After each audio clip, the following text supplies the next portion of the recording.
Okay, so yeah, with this position paper, we posit the idea that the next generation of AI agents needs to be embodied. What does it mean? It means that they need to live in their own world, they need to act in it, observe it, and be changed by it. Contrary to what is happening now with what is defined as Internet AI, where you have these big models that are trained on static data sets that are pre-collected, pre-cleaned, not changed, and they just live wherever they are, like big LLMs, etc. Instead, with an embodied agent, it will be the agent itself collecting its own data. So it can be more adaptable to its environment, to the world, and you don't have to spend too much engineering efforts. But could an agent not just autonomously look on the internet for suitable data and so on? So this would also solve this problem, or? What do you define by suitable data at this point? Okay. Because the big difference is that if you have an agent embodied, it has a goal. So its primary goal it would be to survive.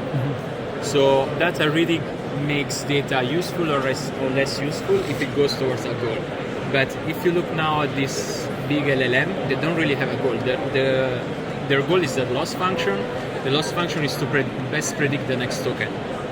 While instead, if you have embodiments, either you as a designer, you give a goal that they have to achieve, like improve at driving or, improve at trading on the stock market, or they can define their own goal themselves.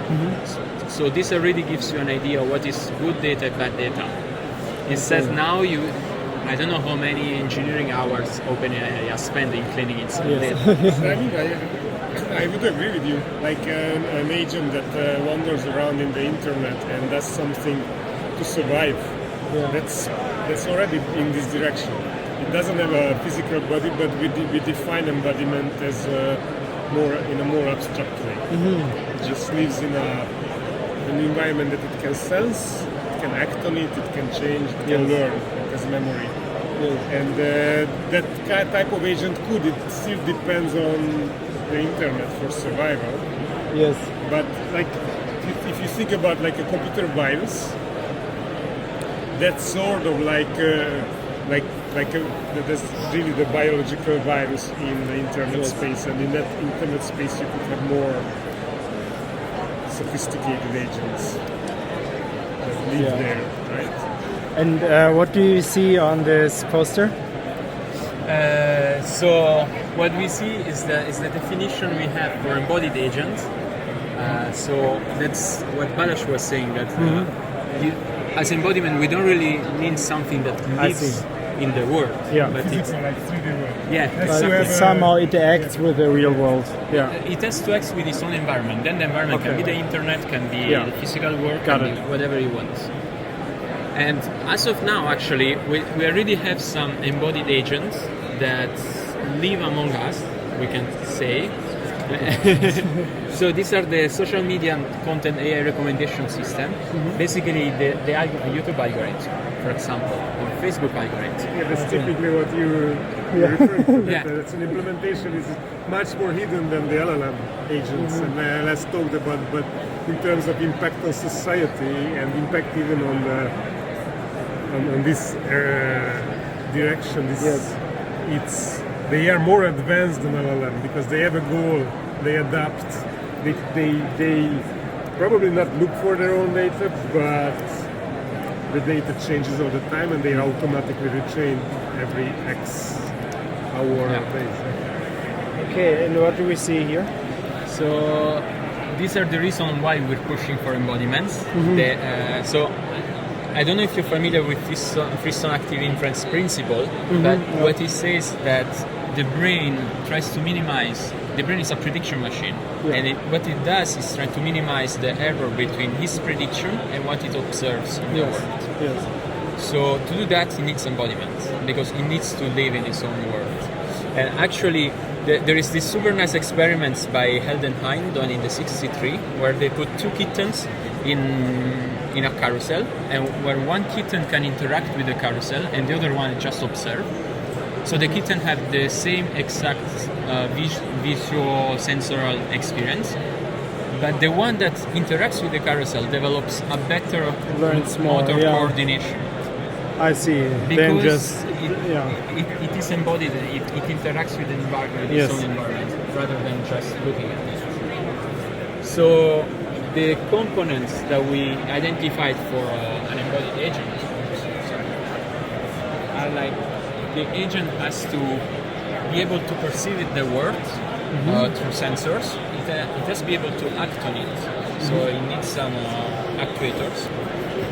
It needs memory, so it needs to remember what happened in the environment to him, and it has to have the ability to learn. So if you don't learn, it's to like adjust. to based adjust. on this, Yeah, exactly. But to do that, there are multiple challenges. So first of all, we need a new learning theory. So as of now, the most advanced agents we have that can adjust to their environment are reinforcement learning agents, but they're not very good at adapting to a changing environment. They're not very good at dealing with noise. So we need some more things to handle that. So being able to deal with noise and uncertainty. And also we need very good simulators, because as of now the big models are trained with a lot of data. If we want embodied agents, we need simulators to train them rather than static data. Like this Genie presented by Google. Or have you seen this? No, I haven't seen it. What is that? They generate a whole environment for gaming. Okay. You click the keys left and right, and then in the simulation something is happening. The character is moving from left to right. Okay. They use this then, or try to create this simulation environments for agents and to learn to make some actions and so on. But they are in the very beginning. Guess, Okay, very nice. What's the name? Genie. Genie. Okay, I will have to look it. Thanks. Yeah. So then we want them to interact with humans.